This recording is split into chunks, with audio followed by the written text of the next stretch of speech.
समय केंद्रीय गृह मंत्री जम्मू के दौरे पर हैं, यानी कि 2 दिवसीय दौरा उनका जम्मू में है। कल शाम से ही जो है गृह मंत्री जम्मू में पहुंचे हैं। इसी बीच हर एक व्यक्ति को उम्मीद थी कि गृह मंत्री आ रहे हैं तो कहीं ना कहीं जो उम्मीदें लगाई जा रही हैं उनसे वो पूरी होंगी। हालांकि हर किसी के लिए राहत की खबर जो है वो नहीं आई है, लेकिन फिलहाल गृह मंत्री ने जम्मू के दौरे पर कुछ नौकरियां जो है वो आगे दी हैं। जो पुलिस कर्मी जिन्होंने जम्मू में शहादत दी है उनके परिवार वालों को ये नौकरियां सौंपी है और इस दौरान वहां पर हमारे जो उपराज्यपाल हैं वो भी वहां पर मौजूद थे। तो ये जानकारी मैं आप लोगों तक साझा कर रही हूँ, जहां पर यूनियन होम मिनिस्टर जो है वो जम्मू के दौरे पर है। मैंने आज सुबह भी आपको विजुअल्स दिखाने की कोशिश की कि एमए स्टेडियम में वो मौजूद है। इसी बीच एक अपडेट आ रही है जहां पर जम्मू कश्मीर के जो केंद्रीय गृह मंत्री हैं उन्होंने जम्मू कश्मीर के दौरे पर पहुंचे हैं और उन्होंने इसी बीच अमित शाह ने जम्मू के राजभवन में जितने भी शहीद पुलिस कर्मियों के परिवारों को नौकरी की नियुक्ति जो है उस पत्र को सौंप दिया गया है। और आपकी जानकारी के लिए मैं ये बता दूं कि जम्मू कश्मीर में इस दौरान उपराज्यपाल मनोज सिन्हा और डीजीपी दिलबाग सिंह जो है वो भी वहां पर मौजूद थे। जब शहादत जिन्होंने पुलिस कर्मियों ने दी है उनके परिवार वालों को ये नौकरी का पत्र जो है वो दिया जा रहा था, उस समय वहां पर मौजूद रहे थे। और अमित शाह ने शहीदों के परिवारों से बातचीत कर उन्हें हर एक संभव जो उनकी मदद की जा सकती है उस चीज के लिए आश्वासन भी दिलाया है। और इसके साथ ही अमित शाह ने उपराज्यपाल और वरिष्ठ अधिकारियों के साथ सुरक्षा समिति यानी सिक्योरिटी को लेकर भी एक मीट की है, क्योंकि अमरनाथ यात्रा आने वाले समय में होने वाली है, विधानसभा के चुनाव आने वाले समय में होने वाले हैं। तो जम्मू कश्मीर में इस चीज को लेकर किस तरह सिक्योरिटी पुख्ता है, सुरक्षा को लेकर भी बातचीत हुई है। और जितने भी शहादत वाले पुलिसकर्मी हैं उनके परिवार वालों को ये नौकरियां सौंपी गई हैं। तो जिन जिन को नौकरियां मिली हैं फिलहाल उनकी जानकारी मैं आप लोगों तक साझा कर दूं। पहले जो नौकरी रहेगी वो पूजा देवी को, जो कि जम्मू जिले में पंचायत सचिव नियुक्त किया गया है और वो रोहित कुमार की पत्नी थे।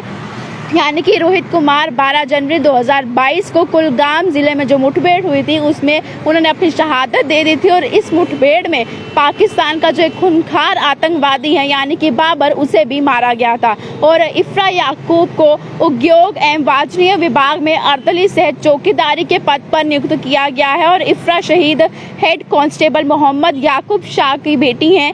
और मोहम्मद याकूब 13 अगस्त 2014 को ड्यूटी पूरी करने के बाद अनंतनाग जा रहे थे और पंपोर में आतंकवादियों ने उनकी गाड़ी पर हमला कर दिया था और इसमें हेड कांस्टेबल मोहम्मद याकूब जो थे उनकी शहादत हो चुकी थी। जो तीसरे हैं वो रहेंगे आबिद बशीर, जो कि जम्मू कश्मीर पुलिस में फॉलोअर के पद पर नियुक्त किया गया है। और आबिद शहीद कांस्टेबल बशीर अहमद शेख के बेटे हैं, यानी कि जो 30 जनवरी 2000 की मध्य रात्रि आतंकवादियों ने गांदरबल में जो पुलिस दल पर हमला किया था उनमें उनकी शहादत हो गई थी। और अब उनके बेटे को जो है इस पद पर नियुक्त कर लिया गया है। मोहसिन मुश्ताक को जम्मू कश्मीर के पुलिस के फॉलोअर के रूप में नियुक्ति दी गई है और ये फॉलोअर मुश्ताक अहमद भट्ट के बेटे हैं। यानी कि जिन पुलिस कर्मियों ने शहादत दी है अब उनके परिवार वालों में, चाहे उनकी पत्नी है, बेटी है या बेटा है, उनको आगे कहीं ना कहीं नौकरियां जो है वो दी गई है। और अभी भी बहुत से लोगों को इस समय उम्मीदें हैं, क्योंकि जम्मू के हालात किसी से छुपे नहीं हैं।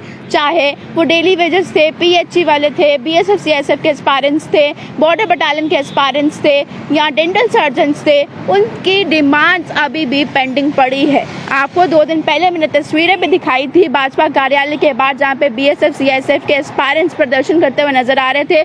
उम्मीद इस समय हर कोई व्यक्ति लगाकर प्रदर्शन कर रहा है, क्योंकि शांतिपूर्वक बात भी हो चुकी है। इसके बावजूद भी जो है वो इन बातों को माना नहीं जा रहा है। लेकिन जो जम्मू कश्मीर को दौरे पर आए थे अमित शाह, यानी कि जम्मू में कल शाम पहुंचे थे, अब उनसे उम्मीदें थी। और फिलहाल कल जो सिक्योरिटी मीट हुई है, एक हाई लेवल मीटिंग को जो है वो चेयर किया गया था, जिसमें डीजीपी दिलबाग सिंह भी मौजूद थे।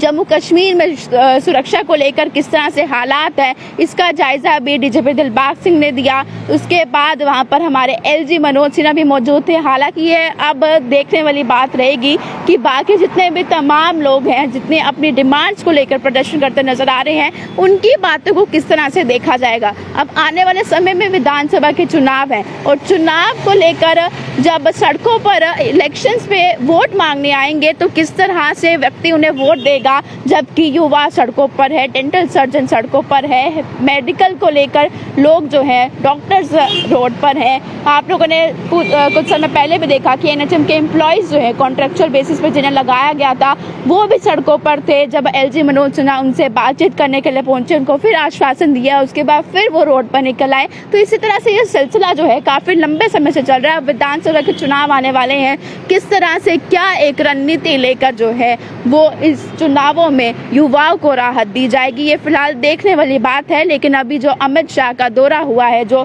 कल पहुंचे और आज सुबह जो यहाँ पे सीआरपीएफ की जो परेड थी उसमें उन्होंने अपना हिस्सा दिया, वहाँ पर उन्होंने बातचीत की कि जम्मू कश्मीर में आतंकवादियों के हमले का कम होना 370 का सबसे बड़ा तोहफा है।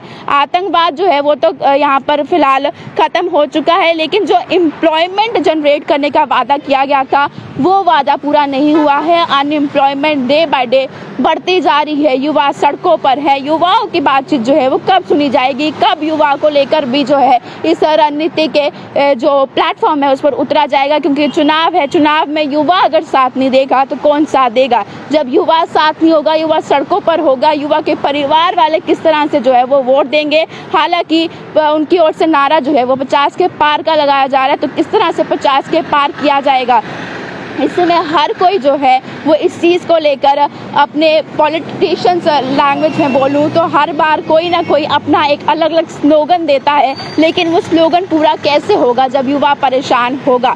नौकरियां कब दी जाएंगी, बीएसएफ सीआईएसएफ के एस्पायरेंट्स जो हैं उनको कब नियुक्त किया जाएगा, बॉर्डर बटालियन के जो डिमांड्स हैं उनको कब पूरा किया जाएगा, जो डेली वेजर्स हैं अपनी मांगों को लेकर किस तरह से उनके घर के हालात हैं वो भी आप लोगों के सामने है कि मात्र 6,000 रुपये में अपना पूरा महीना घर खर्च जो है वो चलाना है। लेकिन फिलहाल जो मैं आपको अपडेट दे रही थी वो ये अपडेट है कि जितने जम्मू में शहादत वाले पुलिसकर्मी हैं उनके परिवार वालों को अब नौकरियां जो है वो सौंप दी गई हैं। अब आने वाले समय में किस तरह से बाकी युवाओं को भी एक साथ लेकर चला जाएगा, बाकी युवाओं की मांगों को किस तरह से पूरा किया जाएगा, ये आने वाला वक्त ही जो है वो बता पाएगा। लेकिन फिलहाल जम्मू में रहने वाले जितने भी लोग हैं, जम्मू के हालात से वाकिफ हैं, आप लोग कमेंट बॉक्स में ज़रूर बताइएगा कि इस समय किस तरह से जो अमित शाह का दौरा था, यानी कि पिछले 5 महीने से अब ये दूसरा दौरा था अमित शाह का, तो किस तरह से उन्हें युवाओं को भी ध्यान में रखना चाहिए था। कमेंट बॉक्स में अपनी राय रखना ना भूलेगा और देखते रहिए न्यूज़ 19।